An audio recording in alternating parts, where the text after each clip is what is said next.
साक्षी की कहानी, बेटी या बेटा। मिस्टर अर्जुन कुमार पिछले 5 सालों से अपने बड़े से मकान में अपनी बेटी के साथ हंसी खुशी रह रहे थे।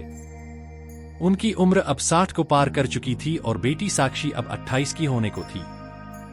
उम्र को ध्यान में रखते हुए बेटी ने उनका सारा कामकाज अपने कंधों पर ले लिया था। साक्षी अपने हर काम में बहुत अच्छी थी, जितने अच्छे से वह अपने पापा, घर और उनके कारोबार का ध्यान रखती थी, कोई और शायद ही रख पाता। बाप बेटी का रिश्ता बहुत ही प्यारा था। बिना बाबा के साक्षी को नहीं चलता और बिना साक्षी के बाबा। साक्षी की हरकतें कुछ ऐसी थीं कि बाबा को सुबह जल्दी उठकर जबरदस्ती वॉकिंग के लिए भेजना हो या छोटे बच्चों की तरह दवाइयां खिलाना हो, साक्षी का बर्ताव अपने बाबा के साथ बिल्कुल वैसा ही था जैसे किसी माँ का अपने बच्चे के साथ होता है। साक्षी के बाबा भी कुछ कम नहीं थे। जब जब साक्षी उन्हें दवाई खाने के लिए देती तो आधी दवाई खाते और आधी छुपा देते, लेकिन साक्षी की नजरों से बच नहीं पाते। फिर वह उनके सामने खड़ी होकर सारी दवाई उन्हें जबरदस्ती खिलाती। रात को साक्षी के सोने के बाद चुपके से किचन में जाकर फ्रिज से मिठाई चुरा कर खाना। बाबा की ऐसी शरारतें भी साक्षी पकड़ लेती थी। पकड़े जाने पर बाबा पानी पीने का बहाना करते, लेकिन साक्षी उन्हें समझाती कि मिठाई आपके लिए हानिकारक है और पिछली बार उनका शुगर लेवल कितना बढ़ गया था यह याद दिलाती। अपने ही घर में अब मैं मिठाई भी नहीं खा सकता, बड़बड़ाते हुए नाराज होने की एक्टिंग करते हुए बाबा किचन से चले जाते। फिर साक्षी उन्हें मनाने के लिए एक मिठाई का टुकड़ा पापा के पास लेकर जाती और फिर वह दोनों उसे आधा आधा बांटकर खाते। दोनों के चेहरे पर बड़ी स्माइल आ जाती। बस ऐसे ही दोनों की जिंदगी हंसी खुशी कट रही थी। उनका घर बहुत बड़ा था, उसमें कई कमरे थे, इसलिए उन्होंने सोचा कि किराएदार रख लिया जाए। ऑफिस जाने के बाद अकेले अर्जुन जी को थोड़ी सी ही सही कंपनी मिल गई थी। एग्रीमेंट पेपर बनवाने के दौरान पहली बार अमर सिंह और उनकी बीवी से मिले। उन्हें दोनों से मिलकर काफी अच्छा लगा और अब अमर सिंह अपनी बीवी के साथ अर्जुन जी के घर पर किराएदार के तौर पर रहने लगे। थोड़े दिन बाद लेकिन अमर सिंह अर्जुन जी से अच्छी तरह घुल मिल गए। वह दोनों सुबह सुबह अब साथ में ही वॉकिंग के लिए जाया करते थे। कभी कभी वह अमर सिंह के साथ तो कभी अमर सिंह और उनकी बीवी साक्षी और अर्जुन जी के साथ डिनर किया करते। एक सुबह जॉगिंग के दौरान अमर सिंह ने कहा कि आप और साक्षी अकेले ही रहते हैं, आपको तो काफी कुछ मैनेज करना पड़ता होगा, आप कैसे सब इतने अच्छे से संभल लेते हैं? अर्जुन जी ने मुस्कुराते हुए कहा, मेरी होशियार बेटी के लिए यह कुछ भी नहीं है। साक्षी सब इतने अच्छे से संभल लेती है कि मुझे किसी बात की कोई चिंता ही नहीं है। अमर सिंह ने कहा, तो ठीक है, लेकिन जब साक्षी ससुराल चली जाएगी तब आपके लिए यह सब मैनेज करना बड़ा मुश्किल हो जाएगा। आपका कोई बेटा भी तो नहीं है और आप अकेले ही इतने बड़े घर में रहते हैं। अर्जुन जी के चेहरे के भाव बदल गए।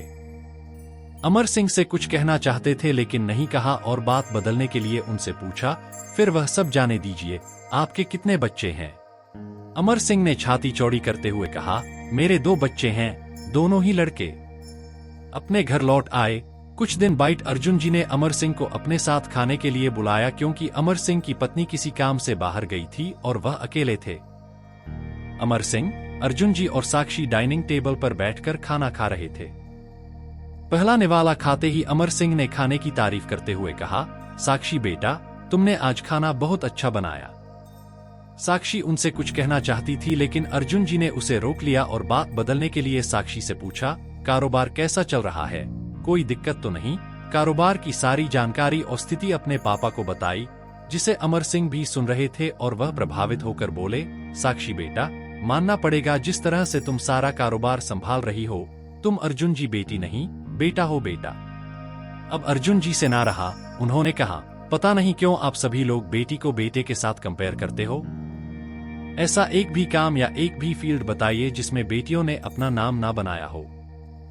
अरे आसमान में प्लेन उड़ाने से लेकर देश के सर्वोच्च पद पर बैठकर देश चलाने तक बेटियों ने हमेशा अपने आप को साबित किया है, लेकिन आप जैसे लोग अभी भी उनकी तुलना बेटों से ही करते रहोगे।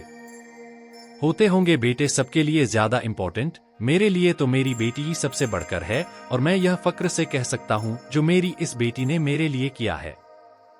जितना प्यार मुझे दिया है उतना दुनिया का कोई भी बेटा नहीं दे सकता। चलिए मैं आपसे ही पूछता हूँ, आपके 2 बेटे हैं ना? बताइए वो साल में आपसे कितनी बार मिलने आते हैं? अमर सिंह जी, दुनिया बदल चुकी है, अब आप भी बदल जाइए। बेटी को बेटी ही रहने दीजिए, उसे बेटा बनाने की कोशिश मत कीजिए। आप जब भी किसी बेटी का सम्मान करेंगे तो एक बेटी की तरह ही करना, ऐसा कभी मत कहना कि तुम बेटी नहीं बेटा हो। वाकई इस कहानी में बाप बेटी के रिश्ते की गहराई और खूबसूरती बहुत ही अद्भुत तरीके से दिखाई गई है। मिस्टर अर्जुन और उनकी बेटी साक्षी का रिश्ता यह दर्शाता है कि प्यार और देखभाल की कोई भी सीमाएं नहीं होती। उनकी कहानी में यह सच्चाई स्पष्ट है कि एक बेटी भी अपने पिता के लिए उतनी ही महत्वपूर्ण और समर्पित हो सकती है जितना कोई बेटा हो सकता है। अर्जुन जी की साक्षी के प्रति जो भावनाएं हैं, वे किसी भी पिता के लिए एक आदर्श हैं। साक्षी के हर छोटे छोटे कामों को देखकर लगता है कि वह अपने पिता की हर जरूरत का ध्यान रखती है, और इसी तरह अर्जुन जी भी साक्षी के लिए एक आदर्श पिता साबित होते हैं। अमर सिंह का यह विचार कि बेटा ही जरूरी होता है, पर अर्जुन जी का उनका उत्तर यह साबित करता है कि बेटों और बेटियों के बीच कोई फर्क नहीं होता। जो स्नेह और समर्थन बेटियां अपने परिवार को देती हैं, वह भी उतना ही मूल्यवान है जितना किसी बेटे का हो सकता है। अर्जुन जी का अपने बेटी के बारे में बात करते हुए यह कहना कि दुनिया बदल चुकी है और हमें भी बदलना चाहिए, वास्तव में समाज में एक महत्वपूर्ण बदलाव की आवश्यकता की ओर इशारा करता है। बेटियों को भी वही सम्मान और प्यार मिलना चाहिए जो बेटों को मिलता है। इस तरह की सोच से हम समाज में समानता की दिशा में कदम बढ़ा सकते हैं। यह कहानी हमें सिखाती है कि हर बेटी के अंदर एक शक्ति, समर्पण और प्यार का समुद्र छिपा होता है, और हमें उसे समझने और सराहने की जरूरत है। अर्जुन जी का अपने बेटी को बेटा मानने की बजाय बेटी को बेटी मानना एक महत्वपूर्ण संदेश है जो समाज में बदलाव की दिशा में एक सशक्त कदम हो सकता है।